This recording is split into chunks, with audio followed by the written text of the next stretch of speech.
Some people consider him to be the greatest prophet and clairvoyant. Others suppose that he was an impostor and a charlatan, and still others call him the predecessor of Herbert Wells, Arthur Clarke, and the first futurologist of an apocalyptical kind. But whoever he was, it's impossible to deny that Michel Nostradamus, the physician and prophet, influenced the European civilization strongly.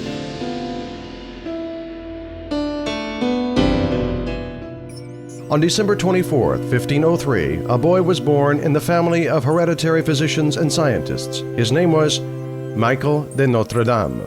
His family professed Judaism and had only adopted Christianity some years before his birth. At the age of 18, the gifted youth became Bachelor of Arts, then graduated from the medical department of Montpellier University and secured doctor's degree of medicine. He traveled all over France for some years as a wandering physician, and then he got married and settled down in Agen and became the father of 2 kids.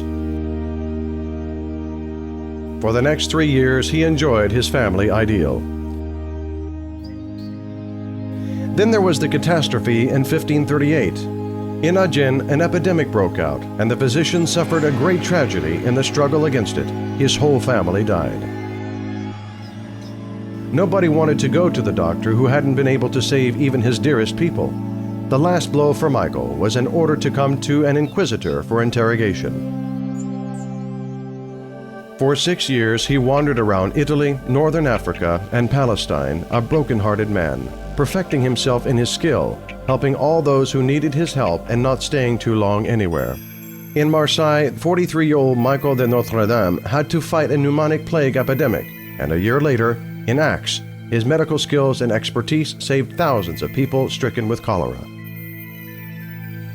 The inhabitants of the saved towns greeted him by paving flowers along his way, and the Parliament of Aix rewarded him with a lifelong pension. Instead of enemas and blood transfusions that were usual for his time, Dr. Michel de Nostredame used a method which we call phytotherapy nowadays.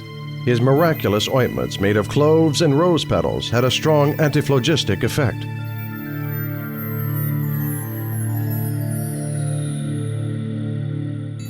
By 1547, Dr. de Nostredame had become a respected and wealthy man. He settled down in the city of Salon-de-Creux, became the owner of a hotel, and married for the second time.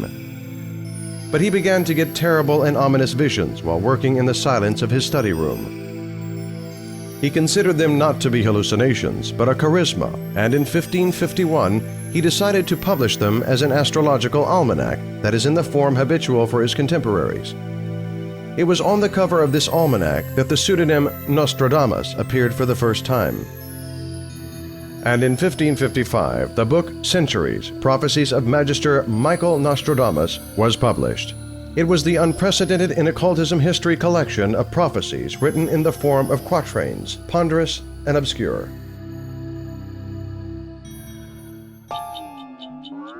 The book appeared to be a real bestseller, but the foreteller achieved his real fame after one of his bloody prophecies had come true.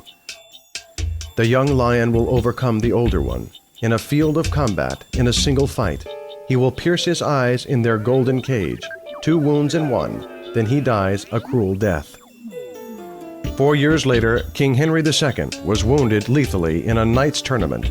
His adversary's spear hit him in the eye, through a slot of his gold visor that was to protect the king's head.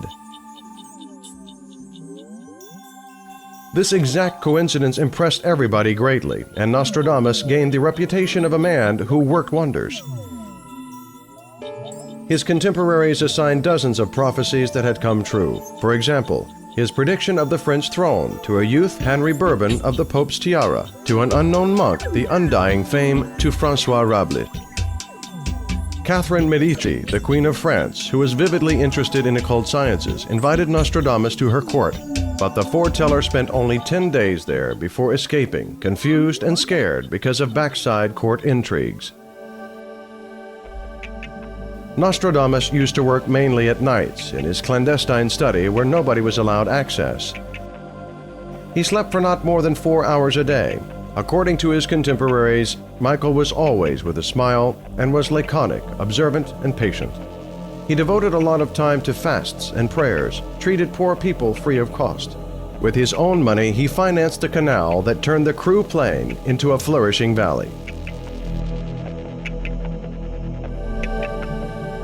Nevertheless, he was accused of being close to the devil and was considered to be conceited and an alcoholic.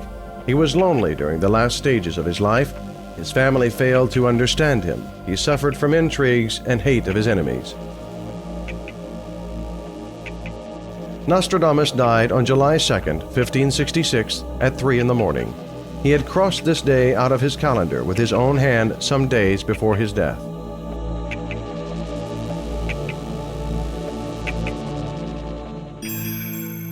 When a regular cataclysm happens, we find the event in Nostradamus's quatrains, but none of his predictions was deciphered beforehand.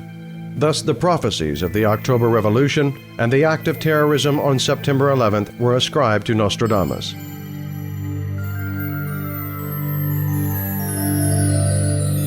For a great German poet, Goethe Nostradamus became the prototype of Faust, the scientist who sold his soul for stealthy knowledge, who used to come into the clandestine study of the old doctor Michel de Nostredame and the prophet Nostradamus, an evil angel or the messenger of God? We will never know.